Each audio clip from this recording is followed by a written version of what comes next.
You are a student of history here in the FGC, like I am.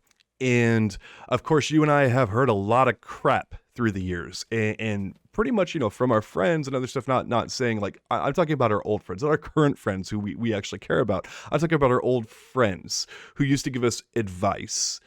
And this is foolish things that the fighting game community said would never work, but now it does. Mm. So, John, much like the Gin Blossoms, you shouldn't take advice from fools. You should figure that everything is cool until they hear it from me or you. And Is that some original content from John Catalyst Gray? definitely, yes, yeah. I definitely am not plagiarizing anything from the Gin Blossoms, that a band that no one has heard of except for you and I. But regardless, That's you and you. Anyway, so it was once said that you could not train online, John, and hope to win anything. And I know that sounds like a crazy idea here in 2021, but people claimed if you trained online primarily, you're a scrub who would never win anything. Let me introduce you to IDOM, who just won the last offline Capcom Cup with Laura and Poison and was known for his crazy good execution, which he trained up primarily online.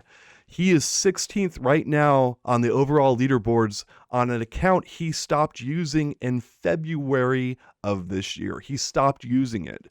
And He probably planned for a new Street Fighter then and said, I don't have to do this anymore. And or maybe he did something else, but yeah, we're gonna get into that in here in a second of what he did. But yeah, he's 16th overall of like a lot of players. So not only is Idom possibly the best player online right now, if you happen to unfortunately run into him, he might be the best offline player too. And he's played a ton through the years. He took home a cool $250,000 check at Capcom Cup.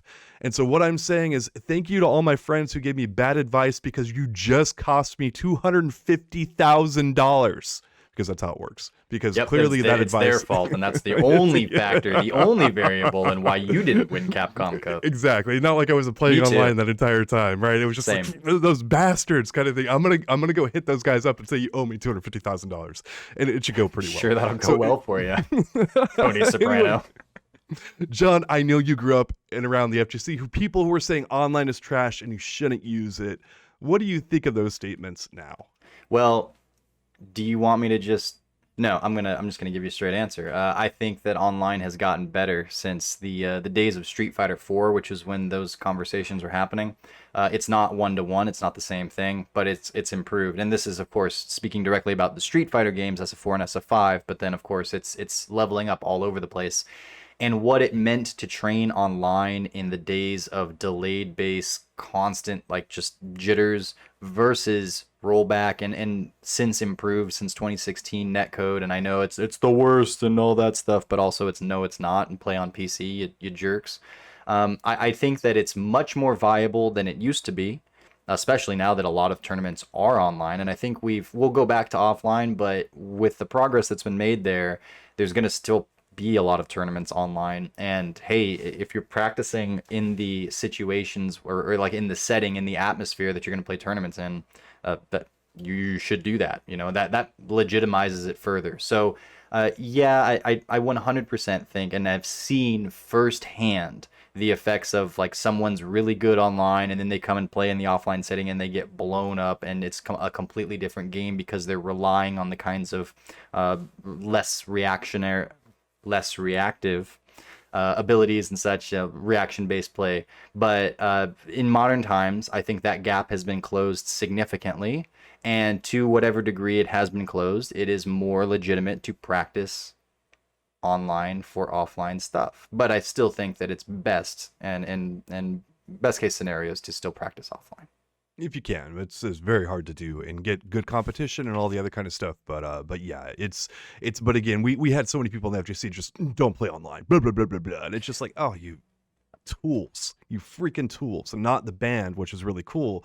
I'm talking about tools as like a pejorative. So anyway, into it next, John. Do you know what I heard was playing worse than online? Do you know what I heard? Playing on PC. Except now, almost every player you see playing online in the CPT is doing that. And Idom, who I just mentioned, who hasn't played on his PS4 account since February, he also made the switch to PC. He's playing all the time on his PC. But you heard about don't play on PC because configuration issues. You heard how the game doesn't run like it should. Well, now people in the FGC are actually figuring out that better hardware actually allows these games to run better than you see them on the console machines, reducing things like input delay and such like that. Like you can really optimize your PC, but we knew about this for years. If you've been a PC gamer, you knew that all this kind of stuff was better if the game's port was pretty darn decent. And it's very straightforward, but the FGC just got the memo with Street Fighter V.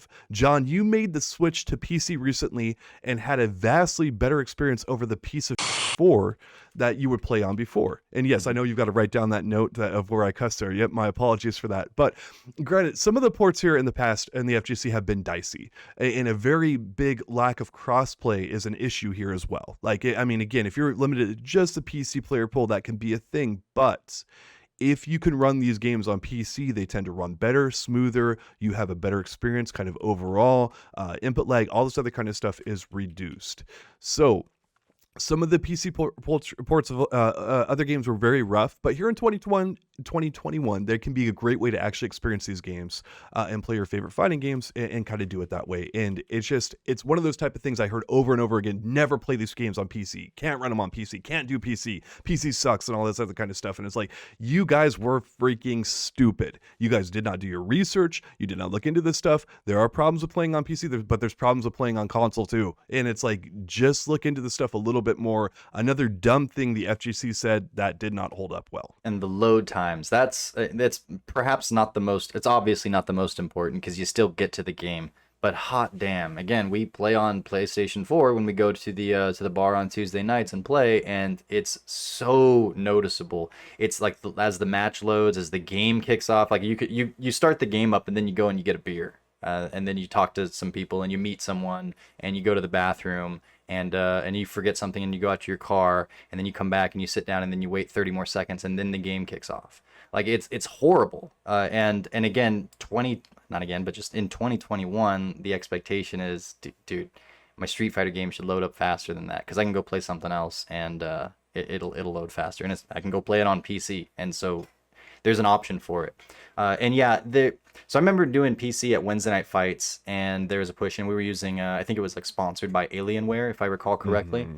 And yeah, there were issues with having to get, like the drivers installed, and there's so many different sticks. And there was I think a bigger argument against playing PC in-person tournaments where you have a bunch of PCs set up and such. But so what I think the big thing here is that, yeah, there are going to be bumps in the road and you can point them out and they're restrictive to begin with. But the benefits that come from figuring that out by putting yourself in those situations and then therefore identifying the specifics and ironing those bumps out can be really helpful, because then after you've done that, now you have a superior platform to play your games on, and it's a net win across the board. So don't just say, well, there's an issue, so we're not going to even begin to tackle this. It's like, well, there's an issue, but what if we got around that issue, and what would it look like then? Because John, when has the FGC ever said there's an issue and we're just not going to deal with it? That doesn't have the whole point of this list. But yes, and that brings me to one of my next points here. In the FGC, that people said constantly that North America will never beat Japan in fighting games consistently. And now I'm going to list off all of the Capcom Cup champions here for Street Fighter V. It's a short list. I'm going to do it in reverse order. We've got Idom, Gachikun, Mena RD, NuckleDu. 3 out of 4 of those players all hail from North America. Shoutouts to that. Generally in the FGC, it's more about the characters and your personality and other stuff in this day and age and other stuff. The region that you come from is not that big of a deal. And that's kind of the way we prefer it now. It's like, the region's fine, but like, it's all about, what characters you're using, like what kind of personality you're backing it up with, and stuff that the NuckleDu teabagging to get hype, all that kind of stuff. That's great, right? But there were people out there in droves back in the day in 2016 calling America the land of the free, and not in a good way in terms of you're free in these games and you're always going to get wrecked, scrub. So now pretty much the majority of tournaments, it comes down to who the hottest players are at right now, and less so the regions that they come from. We know Japan is packed with a ton of top tier talent. But when Japan has hit regions like SoCal in the past, there have been upsets like crazy, and I call them upsets, because if you don't follow some of the pockets of the FGC well enough, you do not know how good these players are. So we recently saw Mr. Crimson score a huge win at Red Bull Kumite, and Problem X and Luffy, of course, have represented the European FGC super well in the past. But this stuff was spewed from the mountaintops, and I use that word on purpose, spewed all over the FGC for years, saying how important regions were and that players from these other regions would never do that other stuff, just spewed all over the place, and that's what that stuff was. Show just bleh, everywhere. Yeah. It was just spew. And so anyway, that's why I use that word. It was crap. It was spew. And so anyway, that is the dumb crap I've seen in the FGC, and I'm sure it's going to come around again here with, some of our more modern titles, and you're going to see these same pieces of crap parroted around there. Don't listen to them. It's stupid. You and I are here as the bringers of truth and justice. We are the Captain Americas of the FGC or something like that. Oh, hold on. No, regions aren't important, so we can't do Captain America. Who's like a neutral superhero we can do? Like Loki? Does that work? He's like he's an anti-hero, something like that. Thor? I don't know. He's a Norse god. So there were a couple of Capcom Cup finals that featured only North American players, right? You had Ricky versus Do back in 2016 it was, and then the most recent one was IDOM versus Punk, all North America there, right? And so, yeah, well, the landscape has changed too, and you see this all over the place. Not just Street Fighter. You see, is it Pakistan coming out with just kicking butt and Tekken, and it was like, oh, it's Arslan Ash. It's like, no, Arslan Ash is like one of their guys, but they've got a bench, and then like the Dominican Republic, and it's like, oh, we didn't know they played, and they like, oh, they play, they win Capcom Cup, and they have a real presence, and so the world's gotten smaller with technology and with the rise of fighting games. It could have just been also that a lot of this started in Japan, so a lot of the attention was in Japan, and it has since spilled out into the rest of the world, and you see what the rest of the world's kind of skill levels can be when they're actually engaged and playing this at the kind of same rate and such. And so, again, a changing of the times, but we need to update with the times, and it's really easy to get stuck in these things that you're right, we've said so many times, and just if they've become cliched things of repetition, we're just like, as a matter of fact, yeah, Japan's the best, and they'll always be the best, and then North America won't beat them, or America in general won't beat them. And well, hey, things evolve, and here we are. So yeah, I widely agree, but I do think it's also like, maybe it was true because at the time it's like Japan was winning everything, and no wonder why. But new times, new winners, new champions. So, and I think it's a really good thing to see. Yeah, I think the best thing that Japan does in this day and age is the tier list.